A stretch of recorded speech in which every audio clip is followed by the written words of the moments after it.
And welcome into Press Box Live. I'm Stan the Fan Charles of Press Box and PressBoxOnline.com. And with me is my baseball roundtable panel, and that's the old left-hander Ross Grimsley. Ross, how are you? Doing well, Stan. How are you doing? All right. And what do you Good. think of this young man we've got with us? Well, he'll give us some information. I know that. All right. He's always informative. Let me first give you some information about Costas Inn. Great time, holiday season. A lot of you folks like to go to a place to have watch games or just to get together with friends and eat dinner. Costas Inn is a wonderful, wonderful place for that. 4100 North Point Boulevard. They've been around, I think I can't believe it's maybe 50 years. I'm not sure. I got to double check on that. But the Costas Inn is an institution around here. The family's been working with us, or with me particularly, for about 27 years. I love the Triantopolos family, and they've really stepped up their curbside pickup. And if you're not comfortable going into a restaurant during the holidays or any time of year, be it for your steamed crabs, crab cakes, crab soup, or anything else, they've got specials every night of the week.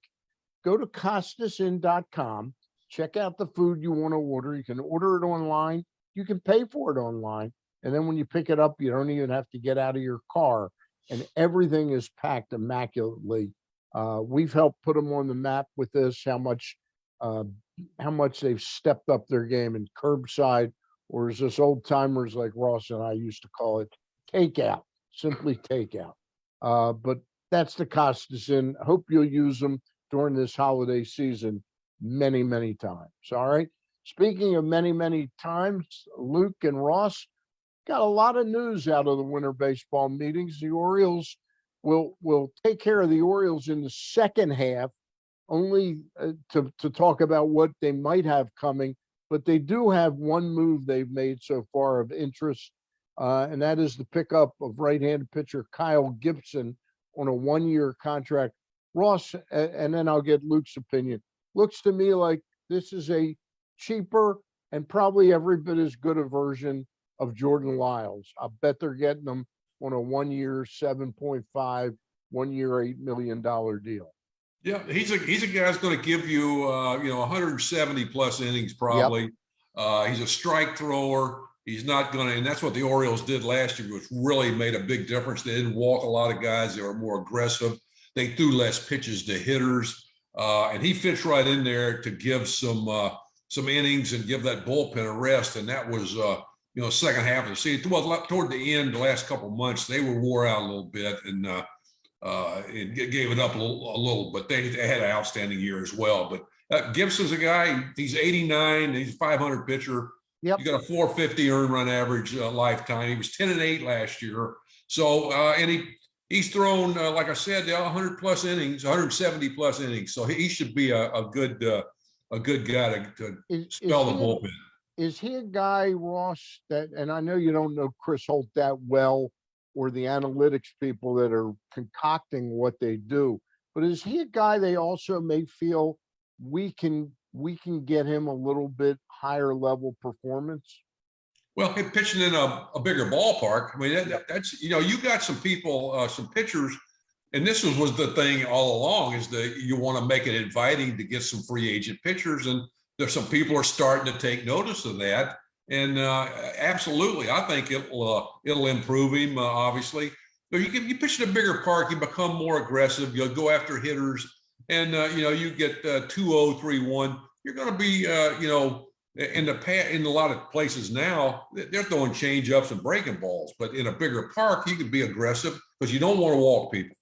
Especially in a big ballpark, or in a smaller ballpark, you don't want to walk people. And before I bring Luke in, even though the ballpark still skews for left-handed hitters to hit it out, a smart veteran right-handed pitcher can put the ball in places that's going to force him to hit it to center left.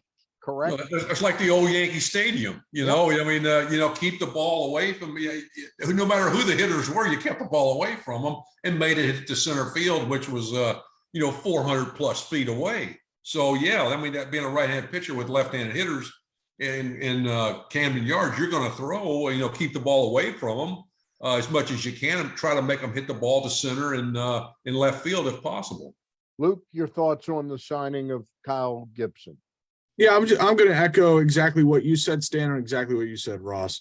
This is a signing that for me, this is a veteran right-handed sinker baller traditionally throughout his career with a big career ground ball rate. I believe the ground ball rate for his career is 50.9.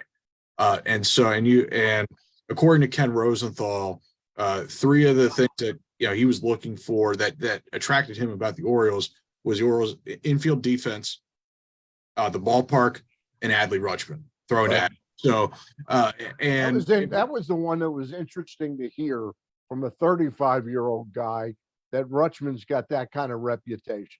right. And Already. Yeah. And if you look at the Orioles infield defense, it's definitely an infield defense that a sinker baller would want to throw for. So because you have Urias, who just won a Gold Glove deservingly, and Jorge Mateo, who I thought should have been in the Gold Glove conversation at shortstop. He wasn't even in the top three for that. And I thought Ryan Mountcastle made big strides at first base defensively. I thought Gunnar Henderson showed some really good things defensively. And they have some infielders on the way up who have good reputations defensively, like Jordan Westbrook and things like that. So that should continue, and I'm sure they'll bring in a veteran free agent infielder as well. So to me, the Orioles defense should fit Gibson a lot better than the Phillies defense did. Yeah, Phillies struggled defensively for the first half of the year, but he gave up a lot of home runs at that ball. Right. And Camden Yards should help in that regard. No question about it. Ross and Luke, the big names off the board so far today. Trey Turner signs an 11-year, and he's 30 years old now. 11 years. They're going to have him through the age of 41. He keeps himself in good shape. But 11-year, $300 million contract. Verlander got 2 years, 2 guaranteed, and a vesting option. Yeah, I think it was 43 per for Verlander, so 86 total for the guaranteed years. Right. Pretty amazing. Those are the 2 big ones today.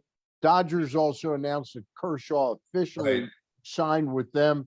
He seems like he's pretty content making $20 million. It's a guy that probably could get close to 30 a year if he wanted to go out in the marketplace. He's what 20, 30, Right. No, that's a lot of cash. But the Trey Turner one, he's comfortable in LA. Oh yeah, I mean really. But the Trey Turner one really is amazing. $300 million for 11 years, and he'll be 41. But it just makes that Philly team that much stronger. So it should be interesting. Yeah, and for me, Turner might have been my favorite free agent on this market. I absolutely love the fit in Philadelphia. We were talking about it before we went on the air that the owner in Philadelphia, John Middleton, likes to spend. You have a GM who was brought in to spend because that's what Dave Dombrowski does. And they have that owner didn't like Andy McPhail and Matt Klentak, who tried to be sensible about things. He wanted to move along. He's comfortable playing checkbook baseball, that's for sure. Yes, he is. What's interesting to me is that they had an option on Gene Segura, the veteran second baseman. They declined that. So I imagine that they'll shift Bryson Stott, the young shortstop who they like, over to second base, and then Trey Turner will be the shortstop. And perhaps as Turner ages a little bit into this contract, maybe he becomes more of a center fielder, maybe he becomes more of a second baseman down the line. But I love this fit. I love the player. I don't see a scenario short of a catastrophic career-altering injury that he isn't one of the best players in the NL for the next several years. I love the fit. I think that the NL East is going to be a battle next year between the Phillies, the Mets, and the Braves. I love the signing by the Phillies. Well, they come out of this baseball, the lockout last year, and they got a new basic agreement, and there must be a lot of money floating into the game right now. The Texas Rangers have spent roughly $1.3 billion on 3 players. They signed shortstop Seager last year, Corey Seager, and Marcus Semien to play second base. And now this year they've signed DeGrom. to a gigantic contract. They've got arguably probably I think we'd all agree, maybe the best manager in all of baseball. Maybe Terry Francona, but Bruce Bochy is right Bochy, there at the top. You worked with Boch for a number of years, Ross. great, a great guy. I mean, he really keeps the clubhouse in check. You know, he lets the guys do, do what they do, and just don't get over your skis too far. You know, but he's really a great guy. They also, but he didn't go. But the point I make, he didn't come back to kind of for a rebuild. He knew that the owner and the new general manager Chris Young are spending, and they're going to give him a real shot to compete. Well, he was going to come back. Would it shock you if they even doubled down and signed one of the other big names, Carlos Rodon? Would not be a shock at all. Boch took his time. He was going to come back. It was just a matter of where and what the right fit for him, or he thought was the right fit for him. Right. And obviously Texas, and they're, like you said, they're spending some money and getting some players, and there's a few more players out there that who knows that they could go after. Can I ask you a question, Ross, about Bochy?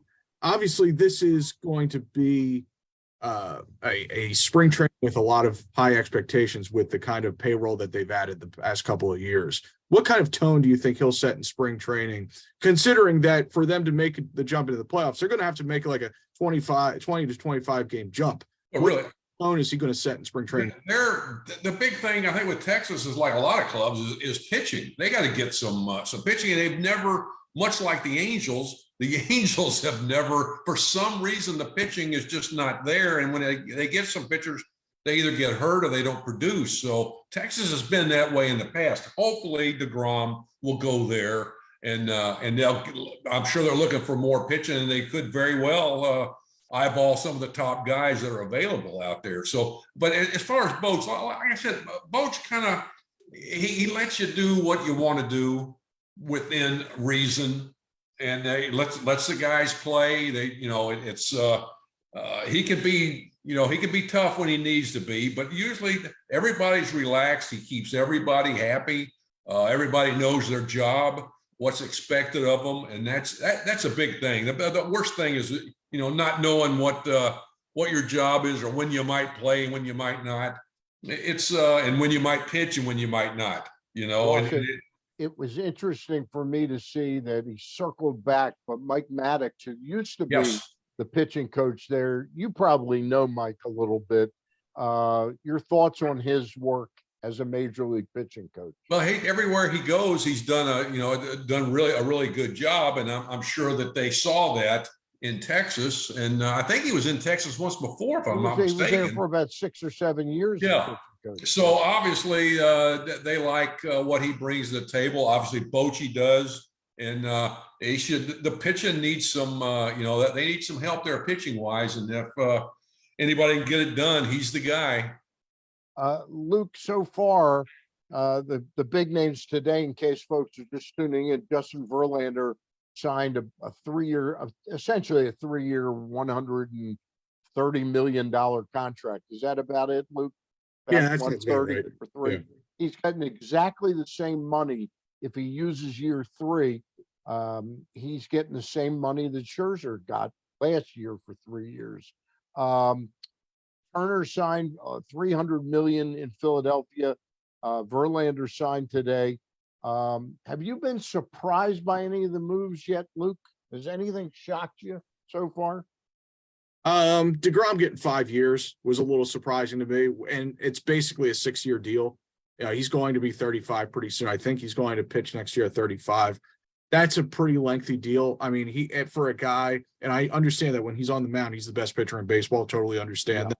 But he's pitched at 100 miles an hour for a long time at this point, and he has shown signs the past couple of years of perhaps breaking down. And so that surprised me. That was the thing that really surprised me. Once DeGrom left, Verlander seemed like a perfect fit to replace New York. How do you think Buck likes working for Steve Cohen, by the way? I think he's enjoying that. I think he's enjoing that. I think he likes that a little bit. But they got they have a lot of work to do this offseason. Ross, a 5-year deal for DeGrom. Did that surprise you? I mean, yeah, because of the the injury situation. I'm amazed at exactly that. The Mets need that it puts a big hole. That they need some help there. But yeah, but going for that kind of money for that length of time and having injuries start to happen now, that's really something that'd be concerning. But That's obviously they've checked him out and what have you. So, but yeah, that is kind of a shock.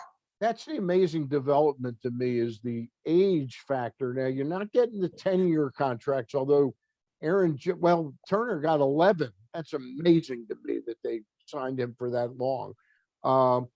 Judge may get 9 years and he's 30 right now. So having him to the age of 39, but frankly, Abreu getting 3 years, DeGrom getting 5 years, Verlander getting 3 years. It seems like these teams, they know that they're not going to get 3 years like Right. Turner. They know they're hoping to get 7 or 8 great years out of Turner. They can get 5. Five will be, but you get a couple of World Series over that period of time. It's worth it. It's worth it, and I'm sure if signing Verlander, who's going to be 40 in February, right? And it's just in this day and age. But the thing that what they're also looking at is with the pitchers don't pitch that much. They only are pitching 5 innings now. They don't pitch that much, but they still get hurt. So that's you wonder what the deal is here. But yeah, I mean, I think they weigh a lot of the stuff and they got it broke down with the analytics, and they're willing to spend the money and take a chance. The craziest deal so far, seriously, and I know it's a volatile, the relief pitchers, that's a volatile category. Right. But the Houston Astros paying Rafael Montero, what's he getting? $34.5 million or 30? I think about 11, 12 a year, I think. 11, 12 a year. He's a guy who hadn't done anything until last year. Never made more than $2.75 million. And he's 32 years old. Weren't there some numbers in between that Jim Crane could figure out how to pay him a little less money than that? That was insanity to me. They got some bucks. There's bucks in the game. Jim Crane is running the show down there, and Rafael Montero just helped him win a World Series and pitched in a lot of big spots successfully. And Jim Crane didn't want to let him get away, and so he locked him up early. I mean, if it's Jim Crane's money, and if Jim Crane wants to spend it on Montero, be my guest.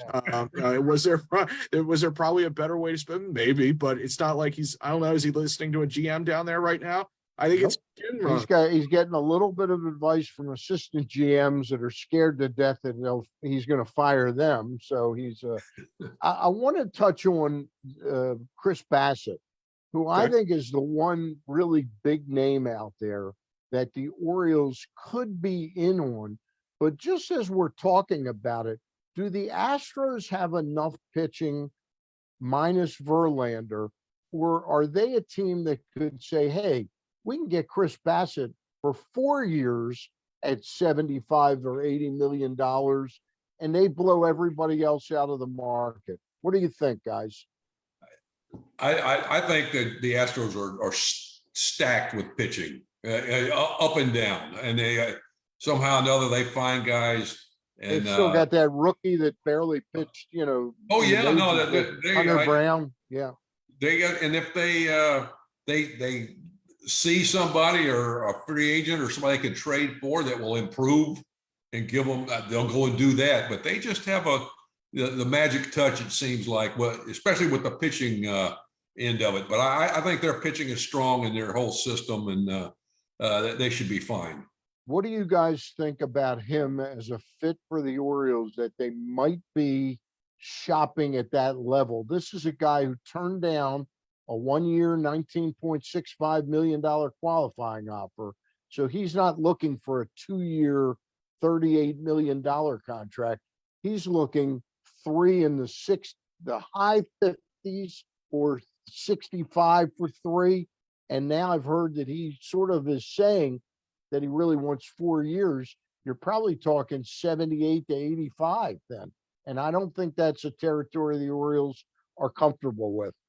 Yeah, I totally agree with you that I think Bassett would be a nice fit for the Orioles.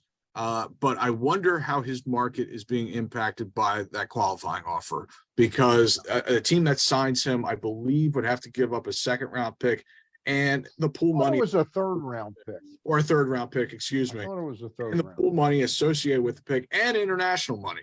So there's a lot that goes into having that qualifying offer tied into your free agency. So 4 years and 80 plus all the amateur money stuff. I mean, that might be a little steep for everybody.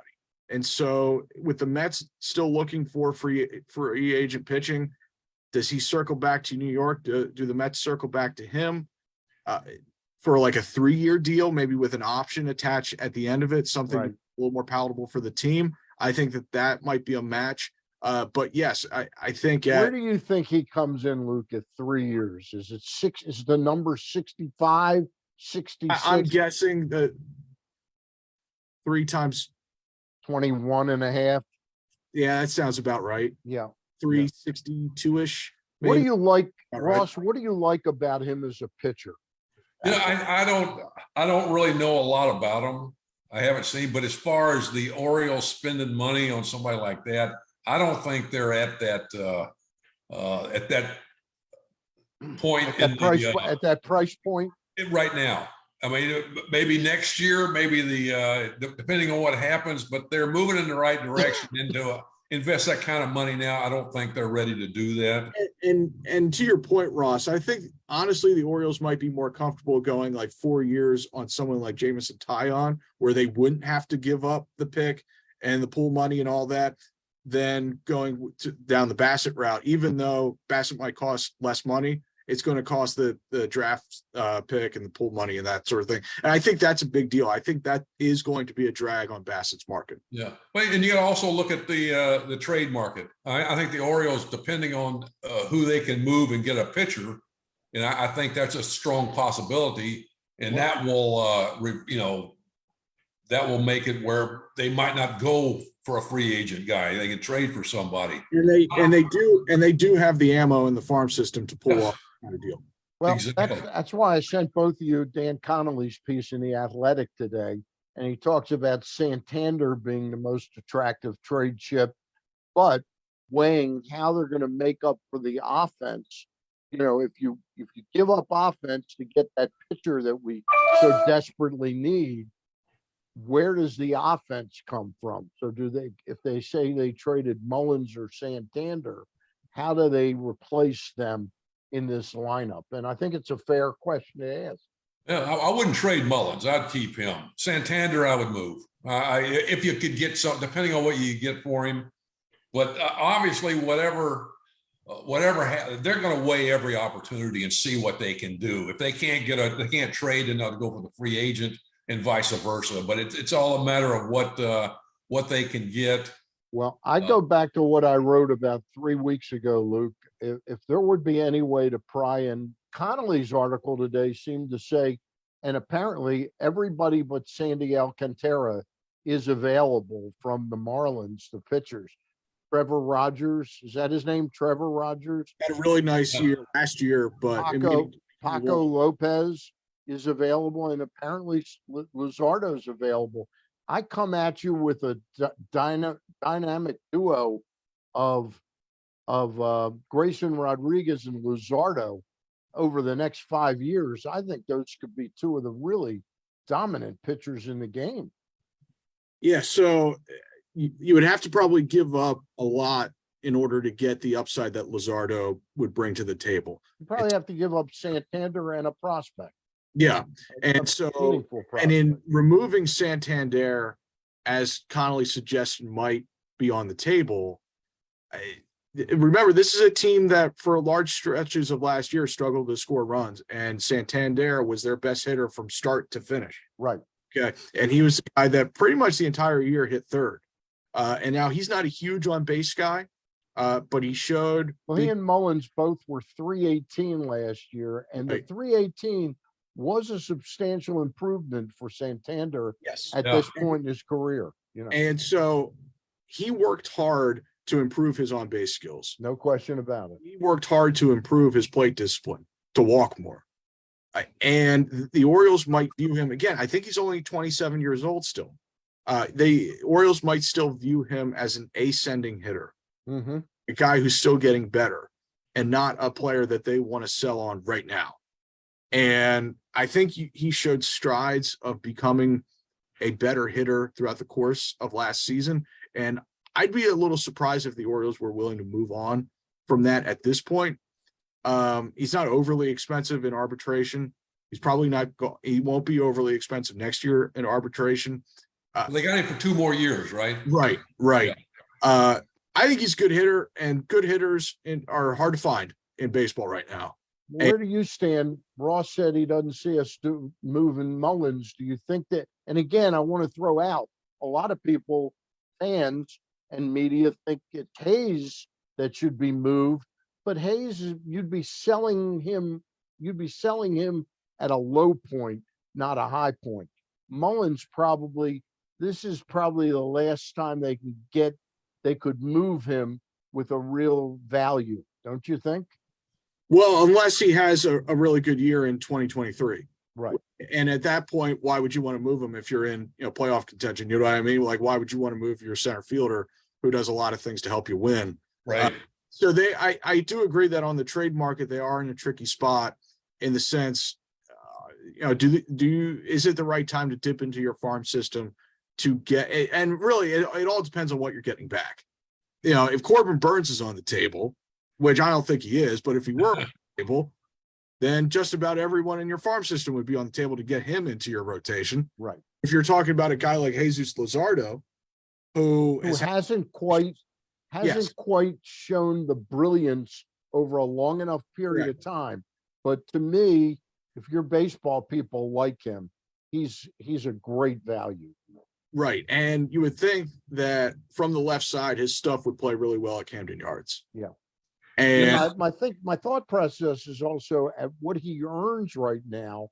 Mhm. Got the extra money by not paying 18 or 19 million a year for the next 4 years for a pitcher. right. Go out and go get Michael Conforto or somebody that's I'm not interested in Benintendi for the Orioles, but you go out and get somebody like a Conforto, that suddenly is interesting to me. Right.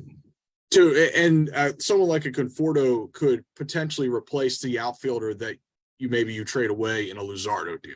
Yeah, that's what I'm saying. Yeah. So, and so I think you can get creative. I think they're in a point in their build process where they're able to get creative. But yeah, you probably have better ideas than me in terms of the exact trades that you would go after. I know that you mentioned I'm not a genius at it. I've made enough bad fantasy baseball trades. But one of the things I like about Conforto is suddenly you got a player that there is a risk because he had shoulder surgery in January, but by spring training this year, he'll have had 14 months, to have been healing. You're not looking at giving him a 5 or 6 year contract. You're looking at giving him a 2-year, maybe 16 a year, 2 for 32, 2 for 34, and call it a day. And now you got Luzardo and him, no Santander or no Mullins, The thing about Santander is he's been healthier the last year. Yes, he has. Well, So that's another thing. Hayes is a guy that he's been injured on and off, and even Santander. That's something to be considered. But you got Santander for 2 more years. Yeah, which is something. But again, if you got to give up something to get something. Oh yeah, We're talking trade. They need pitching. They need a power bat. Yeah. Or even maybe 2, or somebody to get on base. Yeah. A power bat and somebody can get on base some. So that's I go back to they need Justin Turner. Oh, they need an on base guy. But they're in. They need some. There's a lot of ways they could go, but it's really a good situation for them. It's just the best deal out there, the best person available, and that comes within their pocketbook. You know who popped into my head today that suddenly all three of us are probably addicted this time of year to MLBTradeRumors.com. And Tim Dirks does a fantastic job with that site. But all of a sudden it was talking about the Twins possibly being willing to trade Luis Arraez. And all of a sudden I looked at him and I go, why the hell not? As like a first baseman DH type. The guy has like a 380 career on base percentage. He looks like he might just be coming into his own as a hitter. Well, that would be really an exciting, and is only making like $2 or $3 million a year this past year. Well, he would actually be someone who could rival Adley Rutschman in terms of plate discipline and identifying balls and strikes. Yeah. Like, he's someone who could actually rival him. Like, probably the best in baseball at strike zone judgment. Yeah. And that's what they want. That's the kind of would be a perfect player for the Baltimore and Orioles. Yes. And the Twins, if they're willing to give them up, I can't understand why they would, but it said they would. Ross, you're a guy, your best friend in baseball, I'm going to guess, is Ken Singleton. Is that Right. correct? He's Right. your best buddy. What does it do for your lineup when you got one guy, that at least one guy, with the Orioles, they had him and Lee May and Eddie Murray at the same time. But when you have one guy, and we have it now in Rutschman, who Yeah. works the count and works the pitcher, it sets the tone for the rest of your team, doesn't it? Well, I mean, you get a guy that comes up there and saying he got a reputation of having a good eye. Once you get that reputation, the umpires, if it's a close pitch, you're going to usually get it. Yep. But yeah, I mean, as a pitcher facing those guys, See, they didn't give Wade Boggs all that advantage because he was a sex addict. The umpires. Well, there's more to that. but anyway, I get your point about the reputation. but having a guy, a Singleton, somebody that takes a lot of pitches and they work the pitcher, especially when it comes later on in the game. That was years ago when we were still, we would pitch to the fifth, sixth, or seventh inning. But you know that a Singleton had a great impact on it, Eddie Murray. I'm not saying they were best friends. No, but Murray was watching him, and Murray was probably naturally had a great eye to begin with. No, you learn from, I can't tell you how, coming from Cincinnati to Baltimore with the pitchers there, Jiminy Christmas, all you had to do was watch. And that's one of the things people don't do in a game now. They don't watch the game. They watch what they did the at bat or what the pitchers whatever did on the iPad or the computer. So it takes away some of that I guess the learning edge that you can get by watching what goes on. Pete Rose was fantastic. He was a guy that he worked the count, worked the pitcher, and it means a lot. It means a lot because it jacks the pitch count up. The guys, I got to make some really good pitches to these guys. So it could be I'm smiling. I'm smiling at the Pete Rose mention. Just what a class guy he is. I love that return trip to Philly when the woman reporter was asking him about statutory rape, and he goes, "You weren't even around, sweetheart, when that happened. You don't know. What are you talking about this?" He's one of a kind, man. He's one of a kind. He's one of a kind who's entered senility, and it's really not a good look. No, baseball at all. No. Finishing this up, Ross, one quick thing. What your thought about the Today's Era committee? Did they do a good job in who's going into the Hall of Fame with the crime dog, Fred McGrath? I think so. You got some guys on there that are, but pretty knowledgeable, pretty wise people. Good cross section of people. Yeah, exactly. And I think they did. Now, Bonds is probably the greatest offensive player the history ever. Maybe, ever. But you know what? His reputation, his attitude, his stuff just really makes it tough. To put him in. The fact that he's a known user, there's no question. Really. Yeah. And it's. But I think they did a good job. He got pissed that Sosa and McGuire got all that attention. Oh, And he yeah. said, "Let's see what somebody can do on steroids."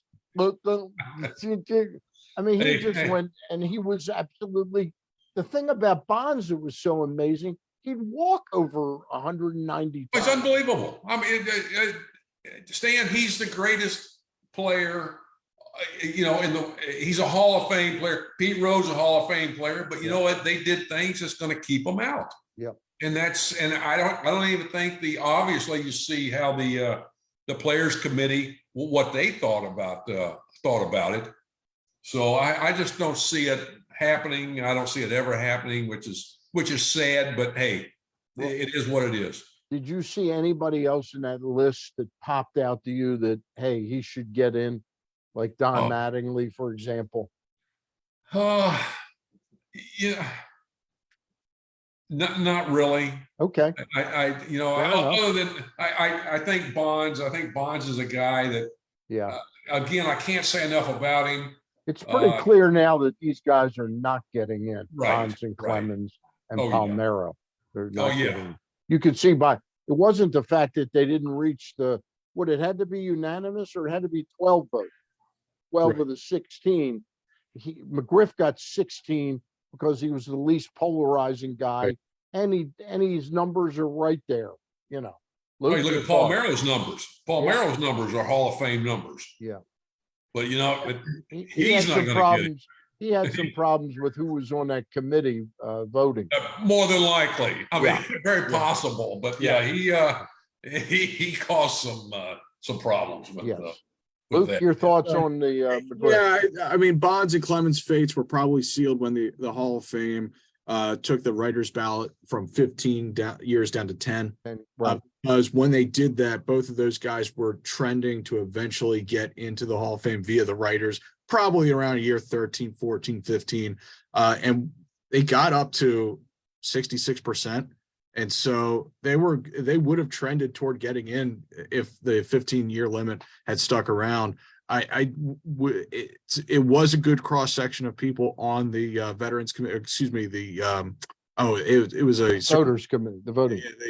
And so, but it just didn't seem like they're anywhere close to gaining the kind of traction at this point that is necessary. I'm not closing the door on them ever getting in, but I think if they do get in, I think it's well down the line. Right. Attitudes have changed even more on that stuff. But yeah, I mean, I think if the 15-year limit had stayed in place for the writers, they would have gotten that. Yeah, I think you're right. Hey, Luke, before we go, I'll ask both of you guys. So do the Orioles sign another free agent this week? Do they make a trade? Do they do both? What do you in fact think will happen?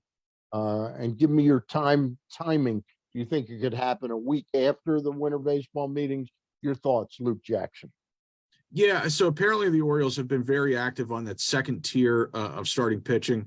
And so that would be the Kodai Senga, Jameson Taillon, Taijuan Walker, Chris Bassett type of level of pitcher. I do think that the Orioles are probably intent on getting someone of that level or close to it, maybe even before Christmas. I don't know if it's going to happen this week, but I'm pretty confident that, or I'd like to be confident that they'll land one of those guys to help them bolster their rotation.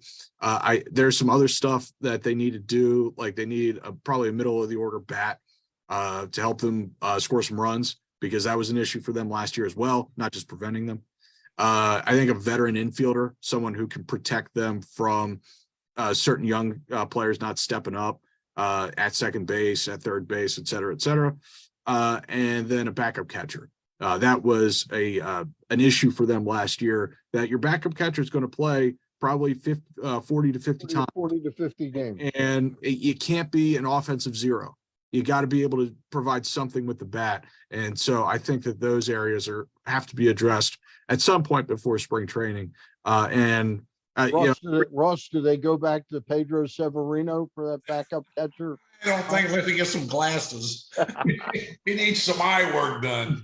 But yeah, I think at the winter meeting, I think they're laying some groundwork and got their feelers out, seeing what's happening. And as far as doing, I really don't think they'll do anything during the winter meetings. During the Like meeting. this is a time that they're just like I said, they're laying the groundwork, they're getting their feet wet and seeing where their feelers are and who's interested and what they're going to offer and this, that, and the other. So yeah. Can I ask Ross a question, Stan? Yeah, but I Quick. wanted to, let me follow up with one question and you'll get the last question. Okay. Ross, you watched while you were in Baltimore the last few years, Tampa Bay left-hander who they let go because they had a roster crunch going into this Rule 5. They let go of Ryan Yarbrough. Right. If you could get Ryan Yarbrough on, say, a 2-year, $11 million contract, would you like him as a fit here in Baltimore?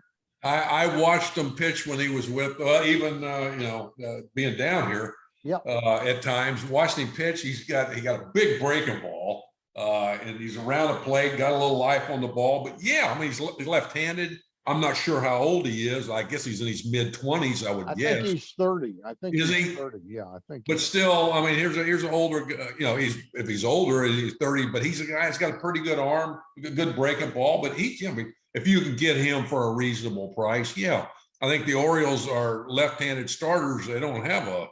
Well, they got John Means and then DL Hall, who I don't think DL Hall's a starter. Yeah.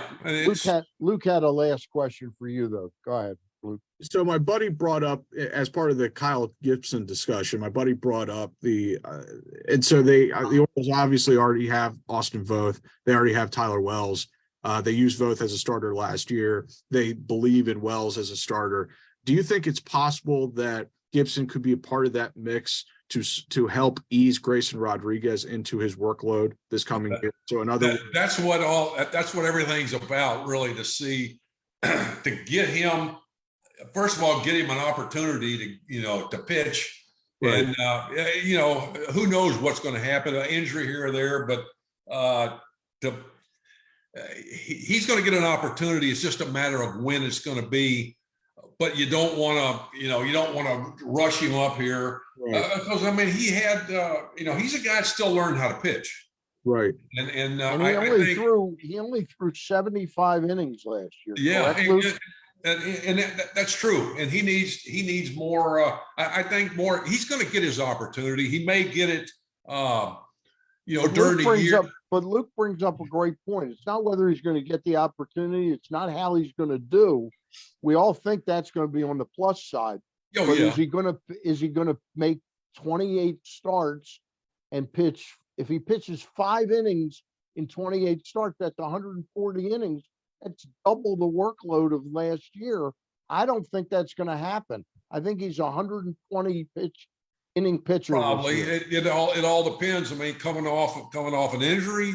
That's another thing. Yeah. That's going to be something to take into consideration. But I would. And then if you get in the playoffs, you got to factor in another 40 innings. Right. If you're planning on pitching in the playoffs, you're going to want him pitching in the playoffs. Yeah. Well, I mean, again, he hasn't pitched in the big leagues yet. Yeah. Right. So let's see what happens when he gets here, how he handles this, because who knows?